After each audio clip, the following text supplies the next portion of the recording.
Andrew, thank you so much for being here with me today. Thank you. Nice to be here. And here is actually the EU Sustainable Energy Week.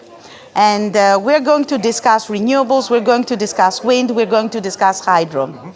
As far as I know, SSE Griffin Wind Farm is part of Eurelectric's new guidebook, which is a guidebook talking about biodiversity and how we can help the environment, yes, by integrating renewables into our energy grid, but however, having in mind biodiversity, plants, animals, everything. So can you please elaborate a little bit? Tell me what this wind farm is all about. Yeah, so Griffin's one of many great examples in the guidebook that really just demonstrate how you can integrate biodiversity into a renewables energy project. Before we constructed the Griffin Wind Farm, it was a very poor place for biodiversity. There wasn't a particular huge amount of diversity. It was largely a commercially planted forest that was managed for the timber crop. So when we took ownership of the site and constructed the wind farm, we committed to quite an extensive restoration project as part of that. And that's been extensive, and that's been running now for over 10 years and has taken on a number of forms, but has shown to be really beneficial for the biodiversity in and around the wind farm itself. Apart from that, it's going to be beneficial, of course, for mankind and for the grid. And everybody, however, is talking about solar panels, mostly, when we're discussing renewables.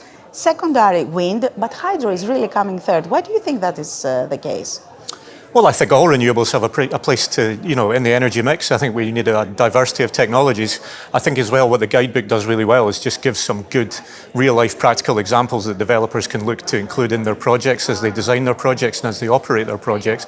But, there's no one-size-fits-all for all those different technologies. There will be differences as well. But really, again, what the guidebook encourages us all to do is really just think a bit more about how we incorporate biodiversity into renewable energy projects across the technological base that we have. Circling a little bit back to the biodiversity and the guidebook, what would you say are your main goals? What do you want to achieve? What I'd like to achieve and what I'd like to see is really, exactly to your point earlier, the fact that renewables can play a huge role in both the climate crisis and the nature crisis. But we could, in theory, build renewables in a way that isn't necessarily contributing particularly well to the biodiversity crisis as well.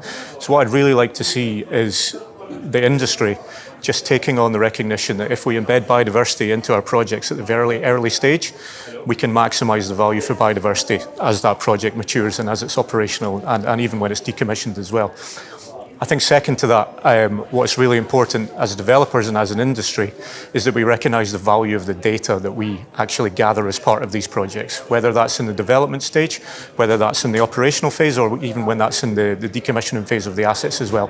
Data in terms of environment is hugely important, and I think we need to do a better job of ensuring that we share that data, that we're transparent with that data, and developers don't hold on to that data for themselves. And that's something, again, that I think really needs to happen if we're going to make the maximum impact that we can for biodiversity and nature.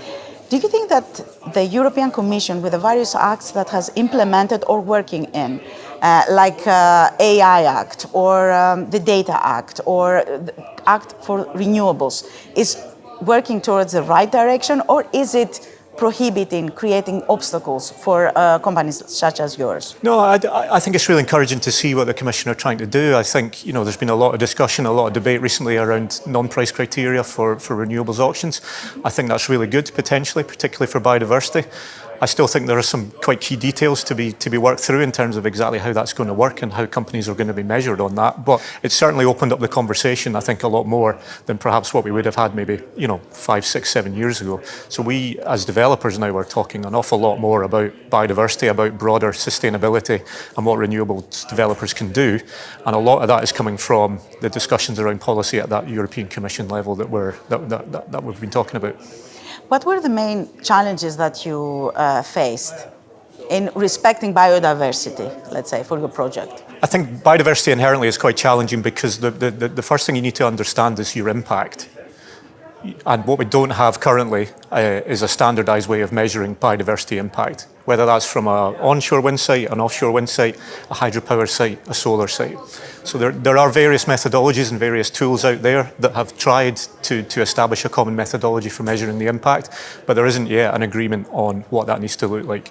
And if you consider the differences, say, between an offshore wind farm and an onshore wind farm, the biodiversity and what you're trying to measure is obviously very different as well. So that in itself is quite complicated. And I think what that does sometimes is it prevents developers from trying to be progressive, trying to be innovative, and really trying to push forward in doing something that is going to be beneficial.